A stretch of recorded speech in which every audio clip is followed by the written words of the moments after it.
Hello students, welcome to Adda 24/7. I'm Rebecca and in this video session I'm going to cover a chapter of class 11th which has been taken from the book Hornbill. This is chapter number 5 and the name of the chapter is The Ailing Planet. The Green Moment's Role, which is written by Nani Palkhiwala. The full name of Nani Palkhiwala is Nani Bhoy Palkhiwala. So नानी पालकीवाला ने इस chapter को as an article लिखा है. नानी पालकीवाला के द्वारा एक आर्टिकल लिखा गया था जिसको पब्लिश किया गया था इंडियन एक्सप्रेस में और उन्होंने यहाँ पर बताया कि कैसे हमारा जो अर्थ है वो धीरे धीरे डिटीरियोरेट हो रहा है, खराब हो रहा है, उसकी कंडीशन दिन प्रतिदिन खराब होती जा रही है. और यहाँ पर हम ग्रीन मोमेंट्स रोल के बारे में भी पढ़ेंगे. But before starting the chapter, let me tell you the topic. What is the topic which conveys us the meaning here? Here we have given the ailing planet. Ailing planet here, planet refers to the earth, हमारी पृथ्वी, हमारी धरती माँ जिस पर हम लोग रहते हैं. And ailing refers to the bad condition of the planet, the bad condition of the earth. Ailing refers to the deteriorating condition of the earth. तो धीरे धीरे हमारी जो अर्थ है वो खराब होती जा रही है, उसमें अब वो ग्रीनरी नहीं बची जो कि पहले हुआ करती थी. और इसका जो कारण है, इसके लिए जो जिम्मेदार है वो कोई और नहीं बल्कि हम ह्यूमन बीइंग्स हैं, हमारी एक्टिविटी है. तो इस चैप्टर में हम पढ़ेंगे नानी पालकीवाला के द्वारा लिखा गया पूरा आर्टिकल और ग्रीन मूवमेंट का role. So, my dear student, in this video session, we will cover the whole explanation of the chapter and we will learn all the hard words which will come in between. Let me tell you that I have divided this chapter into two parts and here in this video session, we are covering part first of this chapter. So, let us begin. So, we have given the following article was written by Nani Palkhiwala and published in the Indian Express on 24th November 1994. जैसे कि मैंने आप लोग को बताया कि अभी जो आप लोग पढ़ रहे हो दिस वाज एन आर्टिकल जिसको पब्लिश करवाया गया था इंडियन एक्सप्रेस में 24 नवंबर 1994 को. और ये किसके द्वारा करवाया गया था? नानी पालकीवाला के द्वारा. The issues that he raised regarding the declining health of the earth continue to have relevance.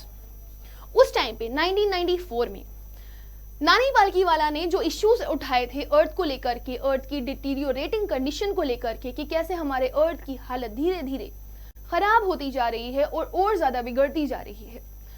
तो जो उन्होंने उस टाइम पे बोला था वो आज भी कहीं ना कहीं रिलेवेंट है और बल्कि आप आज के प्रेजेंट टाइम पे देखोगे तो अब हमारी जो अर्थ है वो और ज्यादा खराब हालात में पहुंच चुकी है. उन्होंने ये आर्टिकल 1994 में लिखा था और आज प्रेजेंट टाइम जो चल रहा है आपका वो 2021 है और आप खुद देख सकते हो कि कैसे हमारा अर्थ जो है वो धीरे धीरे डिक्लाइन की कंडीशन पर पहुंच रहा है. So that's why he is saying that it has continue to have relevance. One can not recall any moment in world history which has gripped the imagination of the entire human race so completely and so rapidly as the green movement was started nearly 25 years ago. So, this movement has been started in 1972 and the movement was known as the Green Movement and it was started in New Zealand. तो यहाँ पर नानी पालकीवाला कहते हैं कि कोई भी इंसान अगर हिस्ट्री में सबसे फेमस मूवमेंट को देखे तो वो था हमारा ग्रीन मूवमेंट जो कि स्टार्ट किया गया था 1972 में न्यूजीलैंड में. और उसने बहुत ही अच्छा इम्पैक्ट लोगों के ऊपर डाला था, लोगों की इमेजिनेशन को उसने बहुत ही तेजी से पकड़ा था और लोग काफी तेजी से अवेयरनेस की तरफ बढ़ रहे थे कि हमें हमारी जो अर्थ है उसको बचाना है, हमारी जो जिम्मेदारी है वो भी है कुछ अर्थ की तरफ, तो हमें उसके लिए भी कुछ बेहतर सोचना चाहिए या करना चाहिए.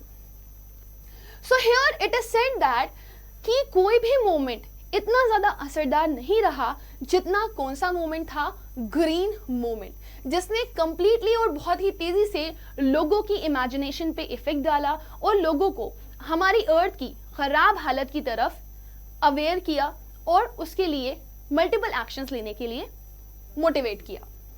सो in 1972 the world's first nationwide Green Party was founded in New Zealand. Since then, the movement has not looked back.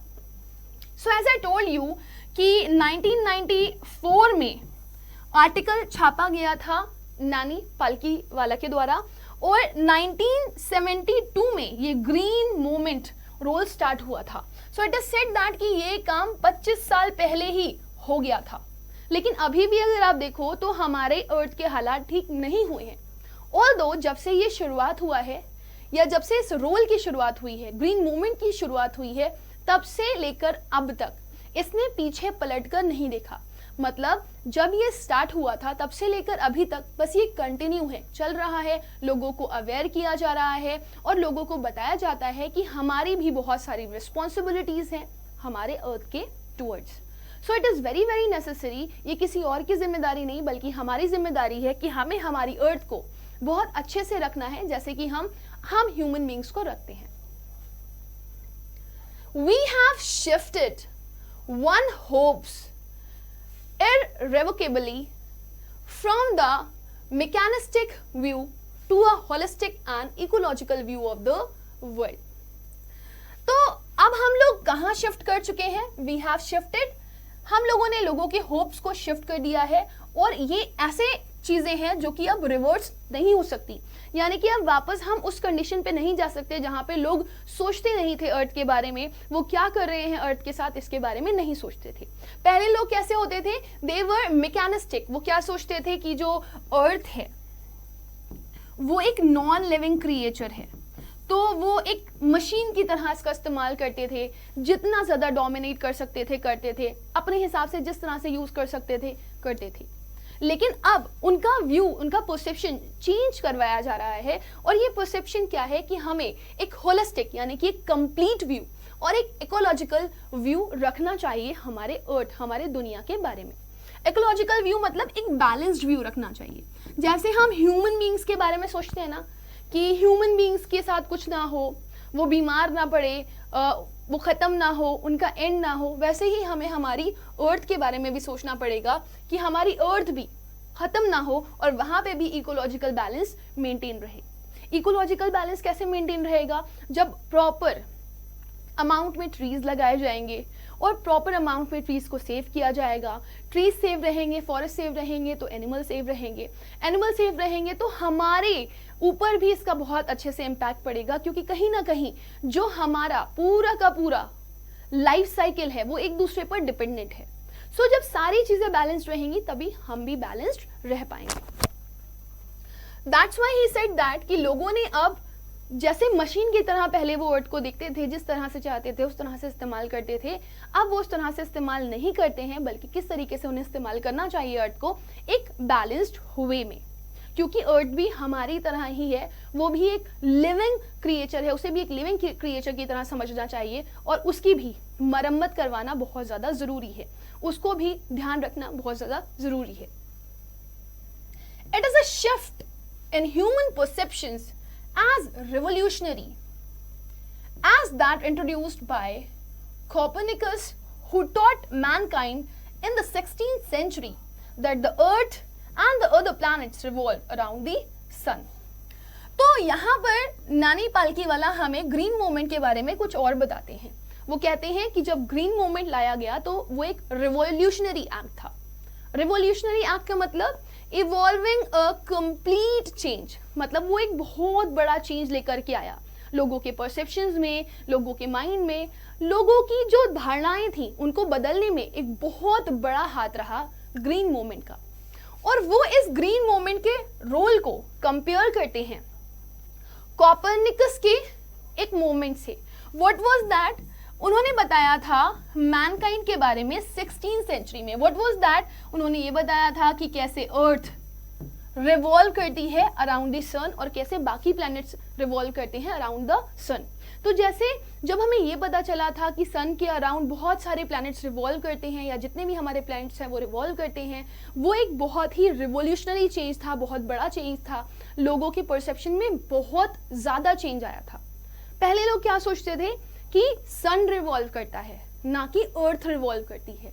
लेकिन जब कॉपरनिकस ने ये बताया कि अर्थ और बाकी प्लैनेट सन के अराउंड रिवॉल्व करते हैं तो उससे बहुत सारे लोगों के दिमाग और परसेप्शंस में चेंज आए।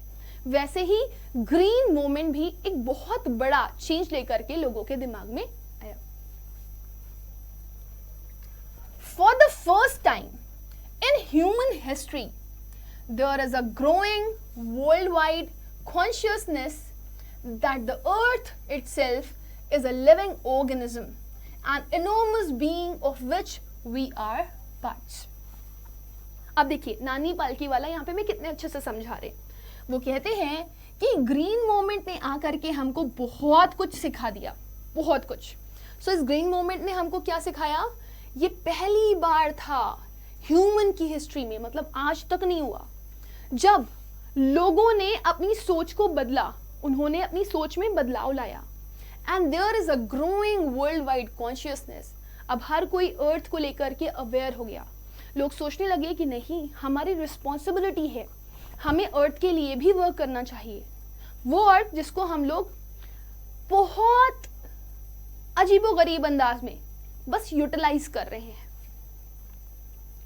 वर्ल्ड वाइड कॉन्शियसनेस फैलाने वाला ग्रीन मूवमेंट इस हद तक कॉन्शियसनेस फैला चुका था लोगों के दिमाग में कि लोगों ने ये सोचना शुरू कर दिया था कि ये जो अर्थ है वो खुद भी क्या है, वो एक लिविंग ऑर्गेनिज्म है। वो अर्थ जिसको हम लोग अभी तक एक नॉन लिविंग ऑर्गेनिज्म समझते थे और जिस तरीके से चाहते थे उस तरीके से यूज करते थे, तो यहाँ पर ग्रीन मूवमेंट ने हमको बताया कि नहीं, वो एक लिविंग क्रिएचर है और जैसे हम लोग अपने बारे में सोचते हैं वैसे ही हमें अर्थ के बारे में भी सोचना चाहिए। वो भी एक इनॉर्मस मतलब बहुत बड़ा, वेरी लार्ज, बिग बीइंग है। जैसे हम ह्यूमन बीइंग्स होते हैं और हम ह्यूमन बीइंग्स को अगर इस अर्थ से कंपेयर किया जाए तो हम बहुत छोटे, we are very very small. So ये बहुत बड़ा एक जीवित क्रिएचर है विच वी आर पार्ट्स।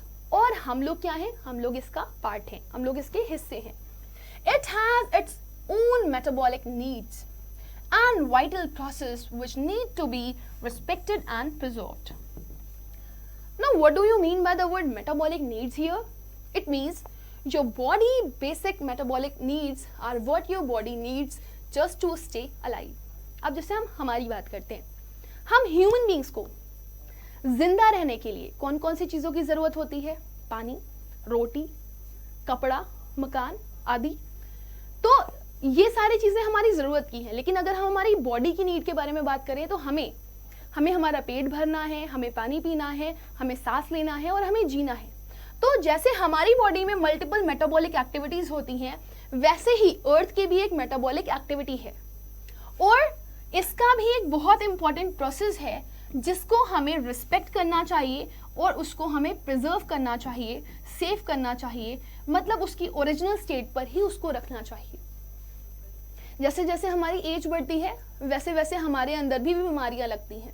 तो अर्थ कब से है और वो धीरे धीरे क्या कर रही है? बीमारियां गेन कर रही है। लेकिन उसका ट्रीटमेंट तो हमें ही करना है ना। उसकी ओरिजिनल स्टेट को वो एज इट इज बनाए रखे, उसके लिए वर्क किसको करना है? हमको, हम ह्यूमन बींग्स को, क्योंकि हमें अर्थ की रिक्वायरमेंट है, हमारे फ्यूचर को अर्थ की रिक्वायरमेंट है। The Earth's vital signs reveal a patient in declining health. We have begun to realize our ethical obligations to be good stewards of the planet and responsible trustees of the legacy to the generation which is future. Here steward refers to the manager. जब कोई किसी को manage करता है, उसका ध्यान रखता है और किसी भी काम को प्रॉपर्ली करता है, बहुत देख समझ करके उसे स्टीवर्ड बोलते हैं। तो ये जो अर्थ है वो क्या कर रही है? वो हमें वाइटल साइंस दे रही है, इंपॉर्टेंट साइंस दे रही है, जिसने क्या रिवील किया कि एक पेशेंट जो है उसकी जो हेल्थ है वो क्या हो रही है? वो धीरे धीरे डिक्लाइन हो रही है, धीरे धीरे खराब हो रही है। और जैसे एक ह्यूमन बीइंग जब उसकी हालत खराब होती है, वो बीमार होता है, तो उसकी कुछ बॉडी एक्टिविटीज से हमको पता चलता है कि देखो चीज़ें खराब हो रही हैं। वैसे ही अर्थ भी क्या करती है? अर्थ भी एक ह्यूमन क्रिएचर की तरह हमें साइंस देती है अलग अलग तरह के कि देखो मेरी हालत खराब हो रही है। जब बहुत ज़्यादा पोल्यूशन आपको दिखता है तो बहुत गंदी स्मेल आती है आपको, राइट? और आपको लगता है कि कहीं पे पानी की कमी है तो वहाँ पे सूखा पड़ जाता है। So these are the signs given by the earth to us. तो we have begun to realize, यानी कि अब हम लोगों को क्या करना चाहिए? समझना चाहिए द एथिकल ऑब्लिगेशंस, कि हमारी ड्यूटीज क्या हैं। Obligations refers to our duties. To be good stewards. हमारी ड्यूटीज ये है, हमारा मॉरल ऑब्लिगेशन ये है कि हमें अर्थ के लिए एक अच्छा मैनेजर बनना है, हमें अर्थ से प्रोड्यूस हुए रिसोर्सेज को बचाना है। Of the planet and responsible trustees of the legacy to the future generation. अब आप एक चीज सोचो मेरे साथ साथ, हम मर के चले जाएंगे, हमारे बाद इस अर्थ पे रहने वाला कोई और नहीं बल्कि हमारे ही ऑफस्प्रिंग्स होंगे, हमारे बच्चे, हमारे भाई बहनों के बच्चे या हमारे आस पड़ोस के बच्चे, जो कि फ्यूचर जनरेशन है।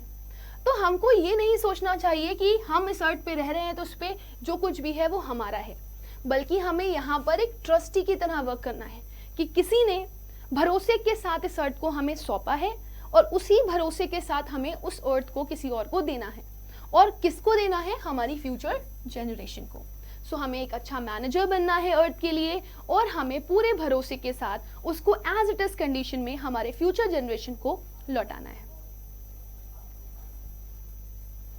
The concept of sustainable development was popularized in 1987 by the World Commission on Environment and Development.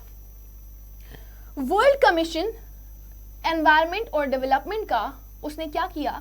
उसने 1987 में सस्टेनेबल डेवलपमेंट को बहुत ही ज़्यादा पॉपुलराइज किया। So first of all let us look what is sustainable development. बहुत ध्यान से सुना, बहुत इंपॉर्टेंट है।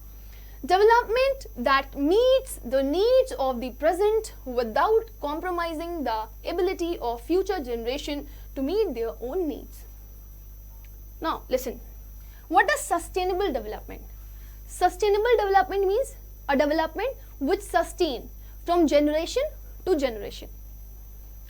Suppose this is I or these are we. And we have multiple resources. हमारे पास बहुत सारी चीज़ें हैं, ठीक है। हम एक अर्थ पे रह रहे हैं, वो अर्थ जिस पे हर कोई रह रहा है। तो हमारे पास ये मल्टीपल रिसोर्सेज हैं। इन रिसोर्सेज को हमें क्या करना है? इस्तेमाल करना है। लेकिन अगर हम इन रिसोर्सेज को इस्तेमाल कर रहे हैं तो हमें इतनी भी बुरी तरीके से इसको इस्तेमाल नहीं करना कि ये हमारे फ्यूचर ऑफस्प्रिंग्स के काम ना आ सके। हमें इसको इस तरीके से इस्तेमाल करना है कि ये ही सारी चीज़ें हमारे फ्यूचर के जो लोग होंगे, यानी कि जो हमारे फ्यूचर ऑफस्प्रिंग्स होंगी, वो भी यूज़ कर पाएँ। Just think it as like this कि आपको आपकी मम्मी ने एक टॉय दिया और आपसे बोला बेटा इसको खेलो लेकिन इसको खराब मत करना, क्योंकि तुम्हारा भाई आने वाला है या तुम्हारी बहन आने वाली है और उस भाई और बहन को तुम्हें क्या करना है? यही टॉय लौटाना है, यही खिलौना लौटाना है। और ये खिलौना वो तभी खेल पाएगा जब आप इसको अच्छे से रखोगे तो। So that is called sustainable development, कि हमने डेवलपमेंट किस तरीके से किया? जब हमने चीजों को सस्टेन किया। तो कॉन्सेप्ट यही है जो कि हमें नानी पालकीवाला समझाना चाहते हैं कि sustainable development is very very necessary. और इसको पॉपुलराइज करने वाला कौन था? World commission on environment and development. और ये कब पॉपुलराइज हुआ था? 1987 में। In its report, world commission on environment and development की रिपोर्ट में उन्होंने डिफाइन किया इस आइडिया को, सस्टेनेबल डेवलपमेंट के आइडिया को। Development that meets the need of the present without compromising the ability of the future generation which I have written here. हम चीज़ों को इस्तेमाल भी कर लें और हमारी फ्यूचर जनरेशन को भी वो चीज़ इस्तेमाल करने के लिए मिल जाए और उस पर किसी भी तरह का कोई इफेक्ट ना हो। हमारा भी काम चले, हमारे फ्यूचर जनरेशन का भी काम चले। Okay, now i.e. without stripping the natural world of resources future generation would need। तो हमें क्या करना है? हमें हमारी फ्यूचर जनरेशन की नीड को भी अपने ध्यान में रखना है और अपनी नीड्स को भी पूरा करना है। In the zoo at Lusaka, Zambia, there is a cage where the notice reads the world's most dangerous animal। अब फिर नानी पालकीवाला बताते हैं कि एक जू है ल्यूसाका और जाम्बिया का। तो वो कहते हैं वहां पर लिखा हुआ है कि जो वर्ल्ड का मोस्ट डेंजरस एनिमल है वो कौन है। इनसाइड द केज, तो वहाँ पे जो पिंजरा है उस पिंजरे पे लिखा हुआ है the world most dangerous animal, और जब आप उस केज के अंदर झांक करके देखोगे तो आपको उस केज के अंदर क्या मिलेगा? देयर इज नो एनिमल, वहाँ पे कोई जानवर ही नहीं है। सो अमेजिंग ना? But a mirror where you see yourself, लेकिन हाँ आपको इस पिंजरे के अंदर एक मिरर मिलेगा जस्ट लाइक दिस, जिसमें आप खुद को देखोगे। तो खुद को कौन देखता है मिरर में? Human being. तो जब एक ह्यूमन बीइंग अपने आप को मिरर में देखेगा और ऊपर पढ़ेगा जू के केज पे लिखा हुआ है the world most dangerous animal, this means that, इसका कहने का मतलब क्या है कि जो सबसे खतरनाक जानवर है दुनिया का वो कोई और नहीं बल्कि ह्यूमन बीइंग है। Thanks to the efforts of a number of agencies in different countries, a new awareness has now dawned up. Dawned up means begin, शुरू हो चुकी है। तो फिर नानी बाल्कीवाला कहते हैं कि दुनिया का सबसे खतरनाक जो जानवर है वो तो ह्यूमन बीइंग है, क्योंकि बहुत सारे जू से उनको ये इन्फॉर्मेशन मिली, मतलब एक आइडिया मिला। और फिर वो कहते हैं कि मैं थैंक्स करना चाहता हूँ किसके एफर्ट्स को? उन एजेंसीज के एफर्ट को जो मल्टीपल कंट्रीज से बिलोंग करती हैं। उन्होंने इन जानवरों को, सबसे खतरनाक जानवरों को, डेंजरस एनिमल को थोड़ी सी अवेयरनेस दी, यानी कि ह्यूमन बीइंग्स को थोड़ा सा अवेयर करवाया। और अब इनके अंदर अवेयरनेस का जो एक स्टेप है वो बढ़ चुका है, शुरू हो चुका है। The most dangerous animal in the world, he has realized the wisdom of shifting from a system based on domination to one based on partnership.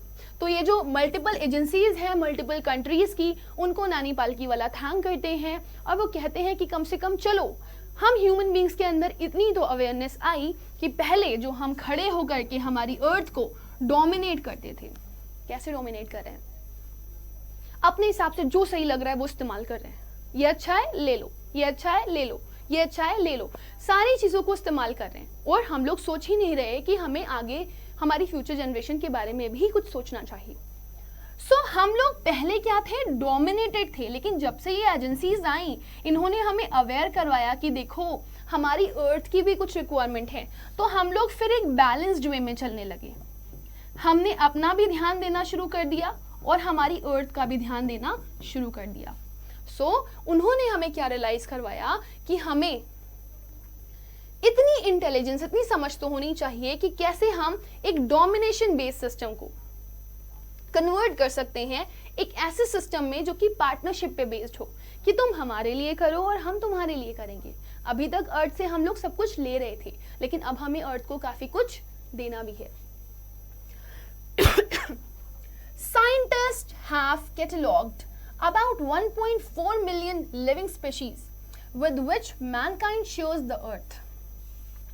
अब बहुत सारे रिसर्चर्स आए, बहुत सारे साइंटिस्ट आए, उन्होंने अलग अलग तरह की रिसर्च करी और उन्होंने अपनी रिसर्च में क्या बताया कि जो हमारी अर्थ है उस अर्थ पे हम ह्यूमन बीइंग्स रहते हैं और हम ह्यूमन बीइंग्स लगभग 1.4 मिलियन लिविंग स्पीशीज के साथ क्या कर रहे हैं? शेयर कर रहे हैं हमारी अर्थ को। मतलब ह्यूमन बीइंग्स के अलावा 1.4 मिलियन लिविंग स्पीशीज जो है वो अर्थ पर एग्जिस्ट करती हैं। Estimates vary widely as regards the still uncatalogued living species. Biologists reckon that about 3 to 100 million other living species still languish unnamed in ignominious darkness. What does it mean? क्या मतलब है इसका? Let me explain you. बहुत सारे scientist आए, उन्होंने अलग अलग कैलकुलेशन करी और उनके कैलकुलेशन के हिसाब से हम ह्यूमन बीइंग्स जो अर्थ को अपनी शेयर करते हैं वह 1.4 मिलियन स्पीशीज के साथ शेयर करते हैं, राइट? लेकिन काफी सारे एस्टिमेशंस जब निकले तो अलग अलग एस्टिमेशंस में अलग अलग वेरिएशंस देखने के लिए मिले और वो वेरिएशंस ये थे कि ये तो वो हैं जिनको हमने रजिस्टर कर दिया, जिनको हमने गिन लिया, लेकिन अभी कितनी ऐसी हैं जो अनकैटलॉग्ड हैं, दैट मीन्स अनलिस्टेड हैं, जिन्हें अभी तक कैलकुलेट ही नहीं किया गया। और वो स्पीशीज कितनी तक हैं? 3 million to 100 million. 1.4 million are counted, but 3 to 100 million species are not counted. बहुत सारी ऐसी स्पीशीज हैं जिनके बारे में हमें पता ही नहीं है। तो बायोलॉजिस्ट ये चीज कहते हैं कि जो लिविंग स्पेशीज हैं वो बहुत ज़्यादा अमाउंट पे हैं जिनके बारे में अभी भी हमको पता नहीं है. Here we have given a word languish which means to be forced to say somewhere or suffer something unpleasant for a long time. बहुत सारी ऐसी चीज़ें हैं जो चल रही हैं लेकिन जिसके बारे में हमें बिल्कुल भी पता नहीं है. And they are unnamed in the ignominious darkness. Ignominious darkness means they are disgraced or dishonored as nobody has knowledge about them or in enlightened about them. That means बहुत सारी स्पेशीज जिनके बारे में हमें पता नहीं है उनको कहीं ना कहीं हम डिसरिस्पेक्ट कर रहे हैं. अब जैसे होता है ना, आप बहुत सारे लोगों के सामने खड़े हुए हो और आपका दोस्त आया लेकिन आपने उस पर ध्यान नहीं दिया तो उसको लगेगा ये तो मैं डिसरिस्पेक्ट कर रहा है, इसने तो मेरी तरफ ध्यान ही नहीं दिया, इसने तो मुझे पहचाना ही नहीं. So same is happening with the multiple species which are unknown, क्योंकि हमने उनको डिसग्रेस किया, डिसरिस्पेक्ट किया, हमारी वो नॉलेज में ही नहीं है. One of the early international commission which dealt inter alia with the questions of ecology and environment was the Brand Commission, which had a distinguished Indian as one of its member, Mr. L.K. Jha. So let me tell you, there were so many international commissions. ऐसे बहुत सारे international commissions हैं. तो उसमें से हमें यहाँ पर एक international commission के बारे में बताया जा रहा है. वो कौन है? Brand Commission. राइट कौन सी कमीशन है? Brand commission. 1980 में इसको स्टैब्लिश किया गया था. कब स्टैब्लिश किया गया था? 1980 में. और इसके जो चेयरपर्सन है वो कौन है? वो है विली ब्रांड. विली ब्रांड मतलब जो पहले चेयरमैन थे, पहले जो चेयरपर्सन थे वो थे विली ब्रांड. और यहाँ पर बताया जा रहा है कि यहाँ इस कमीशन में बैठने वाले एक इंडिया के भी मेंबर थे जिनका नाम था mister L K. Jha, Laxmikant Jha. The full name of L K. Jha is Laxmikant Jha. Okay. और ये जो ब्रांड कमीशन है ये क्वेश्चन करती है इकोलॉजी और एनवायरनमेंट के बारे में कि हमारा जो इकोलॉजिकल सिस्टम है वो कैसा चल रहा है, हमारे एनवायरनमेंट में किस तरह के इश्यूज आ रहे हैं. सो ये क्वेश्चनिंग्स करती है इकोलॉजिकल और एनवायरमेंटल इश्यूज को लेकर के. तो the first brand report raised the question. सबसे पहली ब्रांड रिपोर्ट जो आई यानी कि ब्रांड कमीशन से जो पहली रिपोर्ट बन करके आई उसने एक सवाल उठाया. वो सवाल क्या था? Are we to leave our successors a scorched planet of advancing desert, impoverished landscape and ailing environment. बहुत बड़ा क्वेश्चन, बहुत बड़ा क्वेश्चन जिसपे हम लोगों से एक सवाल किया गया कि आप बताइए कि हम हमारे फ्यूचर जनरेशन को किस तरह का अर्थ देंगे. We are the trustees. हमारी फ्यूचर जनरेशन ने हमारे लिए ये अर्थ को as a trustworthy person छोड़ दिया है कि आप इसके ट्रस्टी हो, आप इसकी देखभाल करो. तो हम हमारी फ्यूचर जनरेशन को किस तरह की अर्थ लौटाने वाले हैं? क्या वो अर्थ एक स्कॉचिंग प्लैनेट होगी? एक स्कॉचिंग प्लैनेट मतलब जो बहुत सारी चीजों से बर्न्ड है, बहुत सारी चीजों से उसको खराब कर दिया गया है, जिसमें बहुत सारे डेजर्ट हैं. अब आप बताओ ना, बहुत सारी चीजें जलाई जा रही हैं, पेड़ों को काट काट के जलाया जा रहा है, मल्टीपल कूड़ा कचरा गार्बेज जलाया जाता है. तो धीरे धीरे जो पेड़ पौधे हैं वो सब तो खत्म हो रहे हैं ना. They are getting at an end, right. तो हम लोग क्या करने वाले हैं? हम हमारी फ्यूचर जनरेशन को एक ऐसा अर्थ प्रोवाइड करेंगे जो कि पूरी तरीके से स्कॉच्ड हो, बर्न्ड हो, जिसमें सिर्फ और सिर्फ डेजर्ट्स उनको मिले, कोई भी ग्रीनरी ना हो. या फिर हम लोग उनको वो जमीन देना चाहते हैं जो इम्पावरिश्ड है, जो गरीब है, जो कि बंजर है, इनफर्टाइल है, जिसमें खाने पीने के लिए कुछ भी उगाया नहीं जा सकता. या फिर हम उनको एक ऐसा वातावरण देंगे जिसमें वो बीमार पड़ जाएंगे, उनकी हालतें खराब होंगी और वो सर्वाइव नहीं कर पाएंगे. आप बताइए, अगर हमारे आसपास पेड़ पौधे नहीं होंगे तो क्या हम लोग श्वसन कर पाएंगे, ब्रीथ कर पाएंगे? No, this is not possible. So this is the question which was arised by no one else but the brand report. तो इसने कहा, आप बताइए क्या हम लोग एक ऐसा प्लैनेट हमारी फ्यूचर जनरेशन को देने वाले हैं जिसमें कुछ भी नहीं है, nothing. And this was a big question. Mr. Lester R. Brown, in his thoughtful book, The Global Economic Prospect, points out that the Earth's principal biological system are four. फिर नानी पालकी वाला कहते हैं कि जो मिस्टर लेस्टर ब्राउन है, उन्होंने एक बुक लिखी थी और उस बुक में उन्होंने ग्लोबल इकोनॉमिक प्रोस्पेक्ट के बारे में काफ़ी सारी चीज़ें बताई कि हमारे जो अर्थ है उसके बारे में अगर आप सोचोगे तो वो 4 चीज़ों पे डिपेंडेंट है, 4 चीज़ों पे निर्भर करती है। वो कौन सी 4 चीज़ें हैं, वो कौन सा प्रिंसिपल है, कौन सा प्रिंसिपल बायोलॉजिकल सिस्टम है, दैट इज फिशरीज यानी कि मछली वगैरह, फॉरेस्ट यानी कि जंगल, ग्रासलैंड्स यानी कि जहाँ पे हरी भरी घासें उगती हैं, एंड द क्रॉपलैंड्स वो जगह है जहाँ पे क्रॉप्स उगाई जाती हैं, जहाँ पे खेती किसानी की जाती है। And they form the foundation of the global economic system. और इसी से ही हमारी अर्थ का पूरा सिस्टम चल रहा है। जितनी भी इंडस्ट्रीज हैं वो इसी पे ही फल फूल रही हैं, यानी कि जितना भी रॉ मटेरियल मिलता है वो बेसिकली हमें यहीं से मिलता है, फिशरीज, फॉरेस्ट्रीज, ग्रासलैंड, क्रॉपलैंड्स। इससे ही हमारी पूरी अर्थ में जो सर्कुलेशन होता है ना, वो यहीं से ही होता है। मेजर जो चीज़ें हैं, जो मेन फोकस चीज़ें हैं, वो सब यही हैं। यहीं से ही रॉ मटेरियल मल्टीपल जगह जाता है और उसका इस्तेमाल किया जाता है। यहीं से ही एक्चुअल सर्वाइवल मिलता है लोगों को। In addition to supplying our food, these 4 systems provide virtually all the raw materials.